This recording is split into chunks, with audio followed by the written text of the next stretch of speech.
At a family dinner in Boise, Idaho, my nephew pointed at my son and said, "Grandma says you're not your mom's real son." The words hit me like a slap. I'm Nancy Turner, 38. A single mom who's been through more than enough. The whole table, my uncle, his wife, and their friends burst into mocking laughter. My uncle's wife smirked, whispering something to her sister-in-law, who giggled. My son's small hand tightened around mine, his eyes staring down at the table. I stood there, heart pounding, waiting for someone to say it was a joke. No one did. Then my nephew kept going. "Grandma says you only brought him so people would feel sorry for you." More laughter. My uncle didn't even look up from his steak. I didn't yell or throw anything, though every part of me wanted to. I just grabbed my son's hand and walked out, their laughter echoing behind us. The night air was cold, but my blood was boiling. My son whispered, "Did I do something wrong, Mom?" I hugged him tightly and said, "No, sweetheart. You did nothing wrong." That night, I sat at my kitchen table putting together a folder, every receipt, every bank statement, every secret they thought I'd buried. I sent it to my uncle's family with one line, "You'll see what's coming." By morning, my phone lit up with 16 missed calls from them. I didn't answer. I just smiled and turned it off. If your family ever tried to break you, don't miss what comes next. Subscribe and watch how I turn their cruelty into justice. Growing up in Boise, Idaho, I was always the odd one out. My uncle and his sister were the golden children in Grandma's eyes, or at least that's how it felt. They got cars for their 16th birthdays, private school tuition, even summer trips to California. Me, I got hand-me-downs and a pat on the shoulder, told to be grateful for what I had. My mom, their older sister, passed away when I was 12, and Grandma raised me. But even she seemed to favor them, always praising my uncle's charm or his sister's ambition. When I became a single mom at 31 after my husband's accident, things only got worse. My uncle would call, voice dripping with pity, asking for a little help with the bills. Their house in the Boise foothills with its shining pool and perfect lawn screamed money they didn't actually have. His wife threw lavish parties, posting photos of designer dresses and catered dinners on social media. Meanwhile, I was barely making ends meet in a one-bedroom apartment, working late nights as an auditor just to feed my son. Still, I paid their electric bill, their car loans, even their kids' orthodontist fees, thousands of dollars over the years. They never said thank you. Instead, they made little remarks about how I was always struggling or how my son must be a handful without a dad. I thought that was just how family worked, helping without keeping score. My uncle would show up at my place with a smile, promising to pay me back soon, then drive off in a brand new SUV. His sister was worse. She'd call me late at night, sharp and impatient, asking for money to cover her credit card because she'd overspent again. Once she even laughed and said I should be used to living lean since I was just a widow. Grandma never noticed. She always talked about my uncle's real estate ventures or his sister's banking career as if they were saints, while I was the afterthought, the one who chose a hard life. I never corrected her. I didn't want to sound ungrateful. It started small, $500 here, 1,000 there. But by the time my son was 5, I was paying their internet, their water, even part of their mortgage, whenever one of my uncle's deals fell through. They'd invite me over for family dinners, but it always felt like a performance. His wife would pour expensive wine, brag about their investments, while their kids sneered at my son's secondhand sneakers. I'd sit there forcing a smile, thinking I was keeping the family together. But every time I handed over money, I felt smaller. They called my son too sensitive or too quiet, like it was something to be ashamed of. Once my nephew overheard his parents saying I only had my son to get sympathy after my husband died. I brushed it off, telling myself kids repeat things they don't understand. The worst came 2 years ago. My uncle asked me for $10,000 to save his business. I didn't have it, but I took out a loan thinking it was temporary. He promised to repay me in a month. That was the last I heard from him. His wife later texted me saying I shouldn't expect much since I didn't have a real family to worry about. That night, I cried not because of the money but because I finally realized they never saw me as family. To them, I was a bank account, not a person. Grandma never asked why I looked tired or why I stopped visiting. She just sent me pictures of my uncle's family at her house smiling like they were perfect. Looking back now, I see it clearly. They leaned on me because they could. I was the one who never said no, the one who kept quiet to avoid conflict. My son deserved better than their judgment, and I deserved better than their pity. That folder I sent that night wasn't just paper, it was proof of every lie, every dollar they'd taken, every time they made me feel small. I didn't know what would happen next, but one thing was certain: I was done being their safety net. Next morning, I drove to my friend's house, the one person I knew would listen without judgment. Sitting in my friend's living room that morning, I couldn't shake the weight of everything I'd carried for years. My job as an auditor in Boise kept me up late, hunched over spreadsheets, checking numbers for clients who didn't care if I had a life. I'd been at it for 12 years, ever since I graduated college at 26. The pay was decent enough to cover rent for our small apartment and keep my son Liam in school supplies, but it wasn't glamorous. Being a single mom at 38 meant every dollar was accounted for, every hour planned. Liam was 10, growing fast, and I was determined to give him a better life than I'd had. But the pressure was relentless. Late nights at the office meant missing his soccer games, and I'd come home to find him asleep on the couch waiting for me. I'd kiss his forehead, hating myself for not being there more. Work wasn't just about money, it was my escape. After my husband died in a car accident 7 years ago, I threw myself into auditing. It was something I could control, unlike the grief or the whispers from people who thought I couldn't raise Liam alone. But my uncle and his sister kept pulling me back into their mess. About 3 years ago, I started noticing strange things in my bank statements. Small withdrawals. I hadn't authorized a credit card payment I didn't remember making. I brushed it off at first. Maybe a mistake, I thought. Then I got a call from a debt collector about a $5,000 loan in my name. I hadn't taken out any loan. My stomach dropped, but I didn't confront anyone. I just paid it off, dipping into my savings, telling myself it was a glitch. A year later, it happened again. This time, it was a car loan for $20,000 tied to my name, but registered to my uncle's address. I called him, voice shaking, asking what was going on. He laughed it off, said it was a mix-up from his real estate business, promised to fix it. I believed him, or wanted to. He was family after all. I spent weeks sorting it out with the bank, proving I hadn't signed anything.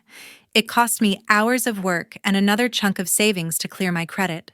When I mentioned it to his sister, she rolled her eyes and said I should be more careful with my information. Like it was my fault. I didn't push back. I kept quiet, thinking family stuck together no matter what. Liam felt the strain too.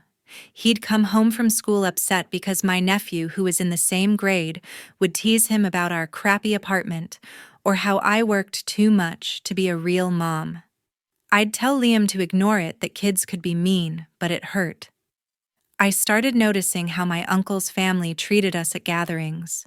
His wife would make little digs, like how I must be so tired from working all the time, or how Liam needed a stronger male role model. I'd smile through it, not wanting to make a scene. Grandma never said much, just nodded along with them, and I didn't have the heart to tell her how it felt. The breaking point came 6 months ago.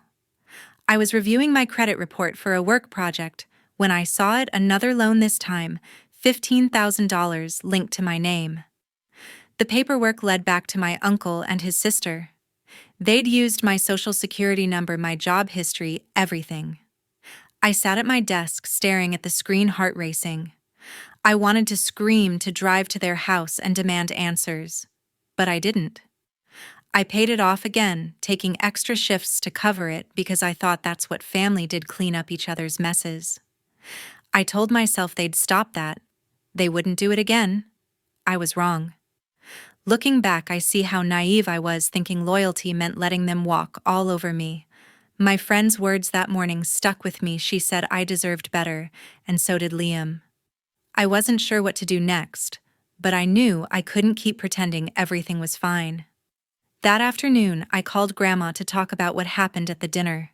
That afternoon, I pulled up to my friend's house in Boise, my hands still shaking from the call with Grandma. Judith welcomed me in her living room, cluttered with legal books and coffee mugs. I'd known her since college, my rock when things got tough. I sat on her couch, Liam playing with her dog in the backyard, and spilled everything: my nephew's cruel words at the dinner, how my uncle and his wife laughed, how it felt like a knife in my chest. He said Grandma told him Liam wasn't my real son, I said, voice cracking. Judith's eyes narrowed. She leaned forward, setting her coffee down. That's not just mean, it's calculated. Have you checked your finances lately? People don't attack like that unless they're hiding something. I froze. The loans, the withdrawals I'd found over the years, they flashed through my mind. Judith didn't wait for me to answer. Bring me everything, she said. Bank statements, credit reports, anything tied to your uncle or his sister. I'm a lawyer. I'll find out what they're up to. Before I could respond, my phone buzzed. It was Grandma. I drove to her small house across town, Liam in the backseat, quiet. Grandma Ginny, as she insisted I call her when we were alone, looked frailer than I remembered, her eyes heavy with guilt. Nancy, I'm so sorry, she said, gripping my hand. I never said those things about Liam.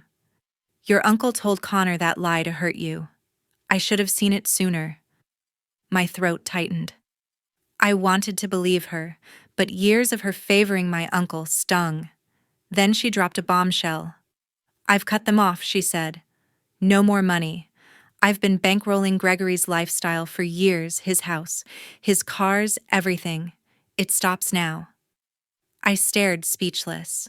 She went on. I'm giving you my old rental house in Boise. It's small, but it's yours. You and Liam deserve a fresh start. I couldn't process it. The house was a modest 2-bedroom worth maybe $100,000, but it was freedom. Grandma's voice hardened. I called Gregory this morning, told him he's on his own. He yelled, said I was betraying the family, but I'm done letting him use you. I asked why she'd let it go on so long. She sighed. I thought I was helping my son, keeping the family together. But I see now they've been lying to me too. Judith, who'd followed me to Grandma's, nodded. We need to dig deeper, she said. If they're bold enough to spread lies about Liam, they might be messing with your finances too. She asked for my permission to pull my records. I agreed, my stomach churning. What else had they done? Judith started making calls, her lawyer voice sharp and focused. Grandma handed me a folder, her own records of money she'd given my uncle over the years. I kept track, she said. Every payment, every loan. I thought he'd turn things around. The numbers were staggering, tens of thousands of dollars, maybe more. I felt a mix of anger and relief. Grandma was finally on my side, but the betrayal ran deep. My uncle's family had built their life on my dime, and now they'd crossed a line with Liam. I thought of the folder I'd sent them the night before, my own proof of their debts. Judith's words echoed. They're hiding something. I didn't know what we'd find, but I was ready to face it. As I drove home with Liam, my phone lit up with a text from my uncle's wife, Pamela. You're making a big mistake, it read. I didn't reply. For the first time, I felt like I was taking back control. The next day, Judith called with news about my financial records. The next day, Judith called me to her office in downtown Boise, her voice urgent. I left Liam with a neighbor and drove over, clutching the folder of financial records Grandma had given me. Judith, my friend and lawyer, was already at her desk, surrounded by papers and a laptop screen glowing with bank statements. She didn't waste time. Nancy, it's worse than we thought, she said, sliding a stack of documents toward me. Your uncle and his sister opened 3 credit cards in your name. Over $30,000 in charges, luxury vacations, designer furniture, even a boat payment. My head spun. I'd spent years paying off their loans, thinking they were mistakes. But this was deliberate. Judith pointed to a signature on one application, my name forged in my uncle's handwriting. Lorraine's bank statements showed transfers to her personal account siphoning off my credit. I felt sick, but Judith kept me focused. We can report this as identity theft, she said. It's fraud, plain and simple. You could press charges. I hesitated. They were family: Gregory, Pamela, Lorraine. I'd been taught to forgive to keep the peace. But Liam's face at that dinner, hurt and confused, flashed in my mind. I nodded. Do it, I told her. Judith got to work contacting my bank and the credit bureaus to freeze my accounts. She filed a police report for identity theft listing every card and transaction. I added the folder from Grandma showing years of payments I'd made for them. By noon, the authorities had been notified and a fraud investigation was underway. That evening, my phone started ringing. First, it was Gregory. Nancy, how could you do this to us? He shouted. You're ruining our lives. I stayed calm, my voice steady. You used my name to steal. You don't get to play the victim. He switched tactics, his tone softening. Please, we'll pay you back. Don't let this tear the family apart. I hung up, my hands trembling. Minutes later, Pamela called, her voice shrill. You're selfish, she snapped. You've got that house from Ginny now. Why can't you just help us out? I didn't respond. I blocked her number, then Lorraine's when she tried next. Their begging felt hollow, like they were scrambling to cover their tracks. By the next morning, the consequences were rolling in. Judith called to say the bank had flagged Lorraine's account for suspicious activity tied to her job at the bank. They were launching an internal investigation, and she'd been suspended pending review. Gregory's real estate business was under scrutiny too. His creditors, alerted by the fraud report, were demanding payment for overdue loans. I felt a strange mix of guilt and relief. I hadn't wanted to destroy them, but they'd left me no choice. Liam came home from school that day, quieter than usual. Mom, is Uncle Gregory mad at us? He asked. I knelt down, looking him in the eyes. He's mad because he did something wrong, not because of us, I said. He nodded, but I could tell he was still processing it. Judith warned me the investigation would take time, but the damage was done. Gregory and Pamela's lifestyle, their big house, their fancy cars, was crumbling. They'd relied on my money and Grandma's for too long, and now the truth was catching up. I thought about the house Ginny had given me a chance to start over. It wasn't much, but it was ours. I wasn't sure how far this would go, but I knew I couldn't back down now. Liam deserved a life free from their lies. A week later, Pamela showed up at my apartment unannounced. Banging on the door while Liam was at school. I didn't let her in. Her voice was sharp through the wood, accusing me of destroying their family. I stood firm, saying nothing, and she left after 10 minutes of yelling. That moment set the tone for what came next. The consequences of my uncle's and his sister's actions were crashing down, and I wasn't going to soften the fall. Judith called me the next morning with an update. Lorraine, my uncle's sister, was in deep trouble. The bank where she worked had finished its internal investigation triggered by my fraud report. They found evidence she'd been manipulating client accounts, not just mine. She'd forged signatures, rerouted funds, and even created fake profiles to cover her tracks. The bank fired her on the spot and turned the case over to the authorities.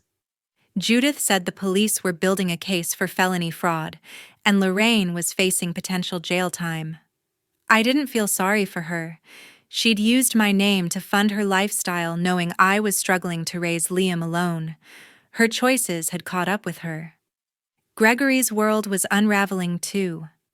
Without Grandma's money, his real estate business couldn't stay afloat. Creditors were circling, and the bank foreclosed on his Boise Foothills house. Judith got word from a contact that the property was listed for auction to cover his debts, hundreds of thousands of dollars in unpaid loans and back taxes. He and Pamela were forced to move into a small rental across town, a far cry from their lavish lifestyle. Their cars, once a point of pride on social media, were repossessed one by one. I heard from a mutual acquaintance that Gregory was scrambling to find work, but his reputation was shot. No one in Boise's real estate circle wanted to touch him after the fraud allegations spread. Pamela didn't take it quietly. Late one night, my phone pinged with a string of texts from her. "You'll regret this one," read. "You think you're better than us, but you're nothing without Ginny's pity." Another said, "Liam will grow up hating you for tearing us apart." I read them, my jaw tight, but didn't respond. I'd spent years swallowing their insults, thinking it kept the family together. Not anymore. I screenshotted the messages and sent them to Judith, who added them to the fraud case file. "This could show intent," she said. "If they keep harassing you, we can get a restraining order." I nodded, grateful for her clarity when my emotions were a mess. The fallout wasn't just financial. My nephew Connor was struggling at school. His parents' problems were no secret in our small Boise community, and kids were ruthless. Liam told me Connor had stopped bragging in class, keeping to himself instead. I felt a pang for him. He was only 11, caught in his parents' mess. But I couldn't let pity cloud my judgment. His words at the dinner calling Liam not my real son still stung. I focused on protecting my son, not fixing their family. Word got around that Gregory and Pamela were telling anyone who'd listen that I'd betrayed them. They painted me as the greedy one, saying I'd manipulated Grandma into giving me the house. It hurt, but I didn't engage. Judith advised me to stay quiet, let the truth speak for itself. The community was starting to see through their lies. A neighbor who'd known my mom stopped me at the grocery store, saying she'd always suspected Gregory was trouble. "You did the right thing," she told me. It wasn't much, but it felt like validation. As the days passed, I started to feel lighter. Liam and I visited the small house Ginny had given us, walking through its empty rooms. It wasn't fancy, but it was a fresh start. I wasn't sure how Gregory and Pamela would try to claw their way back, but I was ready to stand my ground. The following week, I got a call from Liam's school about an incident. And my heart sank. The principal explained that Lorraine, my uncle's sister, had shown up at the school trying to talk to Liam during recess. She'd claimed she was there to check on her nephew, but the staff recognized her from my earlier request to block unauthorized visitors. They escorted her off the premises and called me immediately. Liam was shaken, unsure why his aunt was there. I reassured him. "You did nothing wrong, sweetheart," but inside I was furious. Lorraine had no business near my son, especially with her fraud case looming. I contacted Judith, who filed a report with the police citing harassment. The school tightened security, and I instructed them to bar Lorraine, Gregory, and Pamela from contacting Liam. That same day, I noticed a flood of notifications on my phone. Pamela had posted a long rant on social media tagging me in a public group for our Boise neighborhood. "Some people think they can tear a family apart and walk away clean," she wrote, calling me a liar who'd manipulated Ginny into cutting them off. Gregory chimed in with his own post claiming I'd stolen their inheritance by tricking Grandma into giving me the house. The comments were brutal. Some neighbors believed their lies, calling me selfish, while others defended me, pointing out Gregory's shady business dealings. I wanted to fire back to expose every dollar they'd taken from me, but Judith stopped me. "Don't engage," she said. "Their own words are digging their grave." I took her advice, staying silent, but it wasn't easy watching my name dragged through the mud. The posts spread quickly, and by the next morning my inbox was full of messages from distant relatives and old friends. Some asked if the accusations were true. Others offered support, saying they'd seen through Gregory and Pamela's act for years. I didn't respond to any of them. I was done explaining myself to people who'd never bothered to check on me before. Instead, I focused on Liam, making sure he felt safe. He asked why his uncle and aunt were saying mean things online. I sat him down, choosing my words carefully. "They're upset because they can't control us anymore," I said. "We're building our own life now." He nodded, hugging me tightly. A few days later, Gregory showed up at my apartment looking worn out. His usual polished charm was gone, replaced by a desperate edge. "Nancy, we're family," he pleaded through the door. "We're losing everything. Help us out just this once." I didn't open the door. "You helped yourselves to my money for years," I said, my voice cold. "I'm done." He left, muttering under his breath. That evening, Pamela sent a long voicemail, her tone a mix of tears and anger. "You're heartless," she said. "We're struggling, and you're sitting pretty in Ginny's house. You owe us." I saved the voicemail for Judith's records and didn't call back. Lorraine tried a different tactic. She sent a letter to my address addressed to Liam, claiming she just wanted to make things right. I didn't let him read it. Judith reviewed it and said it was a thinly veiled attempt to guilt me into dropping the fraud case. I shredded it and told Judith to move forward with the legal process. The police had already restricted Lorraine's movements due to her pending charges, and this letter only strengthened the harassment claim. The family's desperation peaked when Connor's school counselor called me. She said Connor was acting out, struggling with his parents' financial ruin.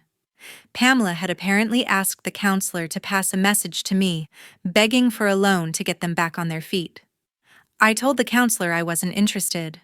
I felt for Connor, he was just a kid, but I couldn't keep bailing out a family that had betrayed me. Judith agreed, saying their attempts to manipulate were predictable. "They're lashing out because they're cornered," she said. "Stay strong." The social media attacks slowed as their lies lost traction. A local business owner who'd worked with Gregory posted a comment exposing his unpaid debts, shifting the narrative. I didn't add to it. I was tired of their drama consuming my life. Liam and I spent our evenings planning how to fix up the new house, picking out paint colors for his room. It felt like a small rebellion against their chaos. One afternoon, Ginny called to check on us. Her voice warm with concern. Liam and I had just started moving into the small house she'd given us in Boise, a 2-bedroom with creaky floors and a tiny backyard. It wasn't much, but it was ours. We spent weekends unpacking boxes, hanging curtains, and painting Liam's room a bright blue he picked himself. For the first time in years, I felt like I was building something real, not just cleaning up someone else's mess. Liam ran through the house laughing, claiming the corner by the window for his books. Seeing him happy made every fight worth it. A few weeks later, I got a letter from the community college where I'd studied years ago. They'd awarded me a scholarship to take advanced auditing courses, a chance to sharpen my skills and maybe move up at work. I'd always loved the precision of numbers, the way they told the truth when people didn't. The scholarship felt like a door opening a way to secure a better future for Liam and me. I enrolled part-time, balancing classes with my job and motherhood. It was exhausting, but every late-night study session reminded me I was doing this for us. Judith helped me organize my schedule, even watching Liam when I had evening classes. "You're unstoppable," she told me, and I started to believe her. One evening, I sat Liam down at our new kitchen table, a thrift store find we'd sanded and stained together. He'd been quiet since the school incident with Lorraine, and I knew he was carrying the weight of our family's drama. "Liam," I said, looking into his serious eyes, "you're enough just as you are. Don't let anyone, family or not, make you feel less." I told him about self-respect, how it meant standing up for yourself even when it's hard. He listened, nodding, then asked if he could still see Grandma. "Of course," I said. "She's family because she loves us." That night, he slept better, and so did I. A month later, a letter arrived from Gregory, Pamela, and Lorraine. It was handwritten, a rarity in our digital age. They apologized for the pain they'd caused, using my name, spreading lies, trying to pull Liam into their mess. Gregory wrote that he was in therapy, trying to rebuild. Pamela admitted she'd been wrong to lash out. Lorraine, facing trial, said she regretted everything. I read it carefully, searching for sincerity. Part of me wanted to tear it up, but I didn't. I tucked it away in a drawer, choosing not to respond. Forgiving didn't mean forgetting or letting them back in. It meant letting go of the anger so Liam and I could move forward. I told Judith about the letter, and she nodded. You're stronger than they'll ever be, she said. Life in the new house settled into a rhythm. Liam joined a soccer team and I made it to every game cheering from the sidelines. My coworkers noticed a change in me, saying I seemed lighter, more focused. The scholarship courses were tough, but they gave me confidence to take on bigger projects at work. I started saving for Liam's future, something I hadn't dared to do before. Ginny visited often, bringing cookies and stories about my mom, helping Liam feel connected to her. Those moments, simple and quiet, were what I'd always wanted: a family that felt like home. Looking back, I realized family isn't about blood or obligation. It's about the people who show up, who love you through the mess, who lift you up instead of pulling you down. Ginny, Judith, Liam. They were my family. Gregory, Pamela, and Lorraine had made their choices, and I'd made mine. I didn't need their approval or their apologies to know my worth. Liam was growing up strong, learning to value himself, and that was enough.